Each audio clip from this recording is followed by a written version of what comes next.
মাত্র ৩টি অভ্যাস আপনার এবং যে সকল রোগীদের ঘন ঘন প্রস্রাব হয় তাদের এই কষ্ট থেকে বা সমস্যা থেকে মুক্তি দিতে পারে। আজকে সেই কথাটাই আপনাকে স্মরণ করিয়ে দিচ্ছি। আপনার জানা ৩টি অভ্যাস।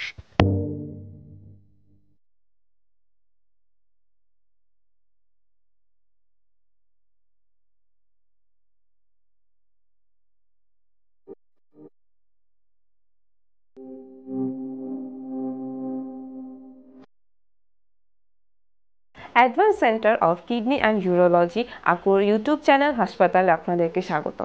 স্বাস্থ্য সচেতনতার জন্য আমরা নিয়মিত প্রচার করছি কিডনি ও ইউরোলজি বিষয়ক বিভিন্ন সমস্যা ও তার সমাধানের কথা। আজ আপনারা দেখবেন অধ্যাপক ডাক্তার সৌরভ হোসেন সৌরভ, বিভাগীয় প্রধান ইউরোলজি বিভাগ, Dhaka central international medical college এবং chairman advance centre of kidney and urology স্যারের পরামর্শ।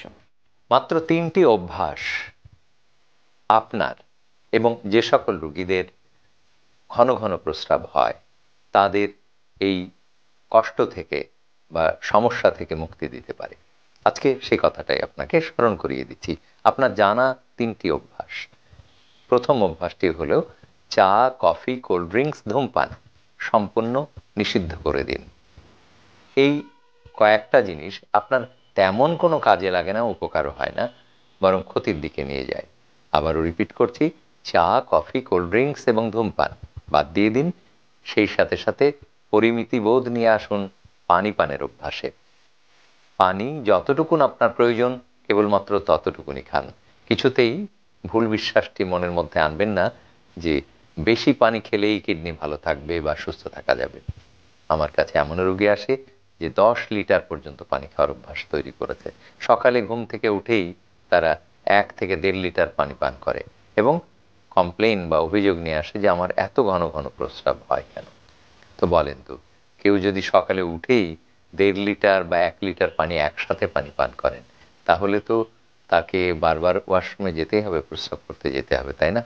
অথচ কারণ আপনার এই খাওয়ার পানিটা যেটুকুন খেলেন সেই পানিটা বেরোনোর একটাই মাত্র রাস্তা, সেটা হলো প্রস্রাব।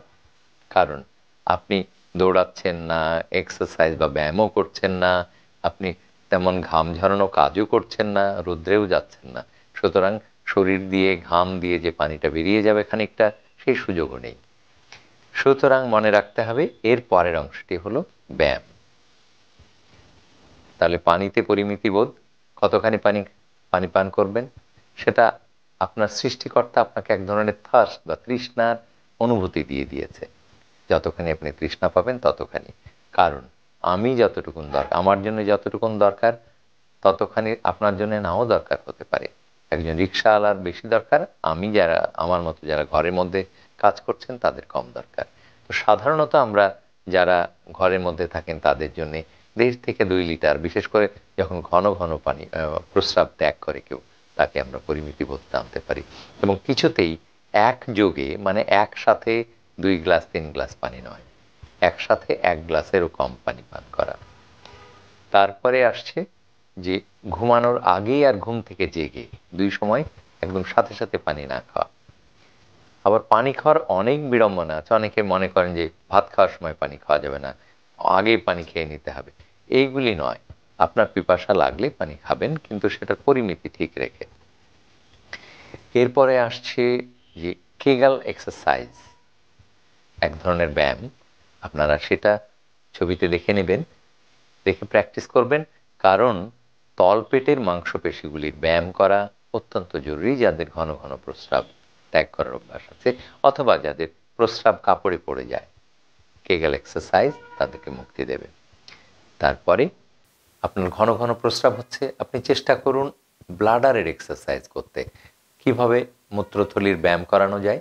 ধরুন আপনি মনে মনে চিন্তা করুন আপনার প্রস্রাবের চাপ এসেছে, আপনি অনুভব করছেন যে এক্ষুনি আপনাকে ওয়াশরুম বা প্রস্রাবখানায় যেতে হবে। আপনি এবার মনে করেন যে প্রস্রাবখানায় আপনার কোনো আত্মীয় আছে, কোনো প্রয়োজনীয় লোক সে প্রস্রাব করছে, উনি বেরিয়ে আসলে তারপরে আপনি বাথরুমে যাবেন। তাহলে আপনি অনায়াসে 5 মিনিট সময় তাকে দিন। অথচ আপনার প্রস্রাবখানা হয়তো খালিই আছে, কিন্তু আপনি চিন্তার মধ্যে এটা নিয়ে আসেন যে প্রস্রাবখানা বন্ধ আছে, বাথরুম বন্ধ আছে, কেউ একজন ভিতরে আছে, আমি 5 মিনিট ওয়েট করব।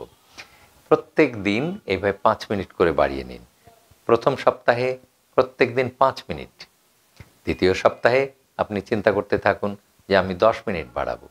তৃতীয় সপ্তাহে আপনি চিন্তা করতে থাকুন যে আমি 20 মিনিট বাড়াবো। তৃতীয় সপ্তাহে এইভাবে প্রতি সপ্তাহে আপনি এই সময়, অন্তর্বর্তী সময়, মানে যখন আপনার প্রস্রাবের চাপ আসবে তার থেকে অন্তর্বর্তী সময়টা আপনি কতক্ষণ পরে যাবেন সেই সময়টা একটু বাড়িয়ে নিতে থাকবেন। এটাকে আমরা বলি ব্লাডার ড্রিল বা ব্লাডার ব্যায়াম, প্রস্রাবের থলির ব্যায়াম। তাহলে 3টা অভ্যাস হলো। একটি হচ্ছে চা, কফি, কোল্ড ড্রিঙ্কস, ধূমপান এবং পানির পরিমিতিবোধ। চা, কফি, কোল্ড ড্রিঙ্কস সম্পূর্ণ বাদ, আর পানির পরিমিতিবোধ। 2 নম্বর হচ্ছে কেগাল এক্সারসাইজ। 3 নম্বর হচ্ছে প্রস্রাব থলির ব্যায়াম বা ব্লাডার ড্রিল। আপনি অনুভূতি দিয়ে এটা তৈরি করতে পারেন। তবে যাদের প্রস্রাবথলিতে বা প্রস্রাবতন্ত্রের ভিতরে কোনো রোগ আছে তাদের কিন্তু এই পদ্ধতি 3টাতে কোনোই সাফল্য বা কোনোই সুবিধা এনে দেবে না। কাজেই প্রথমে আপনাকে একজন ডাক্তারের কাছে যেতে হবে, একজন ইউরোলজিস্টের কাছে যেতে হবে। তিনি অনুসন্ধান করে বা পরীক্ষা নিরীক্ষা করে নির্ধারণ করবেন যে কোনো আন্ডারলাইং ডিজিজ নেই, মানে ভেতরে কোনো জটিল রোগ নেই, আপনার কেবলমাত্র ওভার অ্যাক্টিভ ব্লাডার হয়েছে, প্রস্রাবথলির চঞ্চলতা হয়েছে। এই প্রস্রাবথলির চঞ্চলতায় যখন কেবলমাত্র হবে তখনই আপনি এই 3টে পদ্ধতিতে উপকার পাবেন। আর যদি ভেতরে কোনো রোগ থাকে, ধরেন আপনার প্রস্রাবথলিতে টিউমার হয়েছে, স্টোন হয়েছে অথবা ইনফেকশন হয়েছে, তাহলে সেগুলিকে আগে সারিয়ে নিতে হবে। নিয়মিত স্বাস্থ্য বিষয়ক পরামর্শ পেতে আমাদের চ্যানেলটি সাবস্ক্রাইব করুন এবং বেশি বেশি লাইক ও শেয়ারের মাধ্যমে সবাইকে আমাদের সাথে সংযুক্ত হওয়ার সুযোগ করে দিন।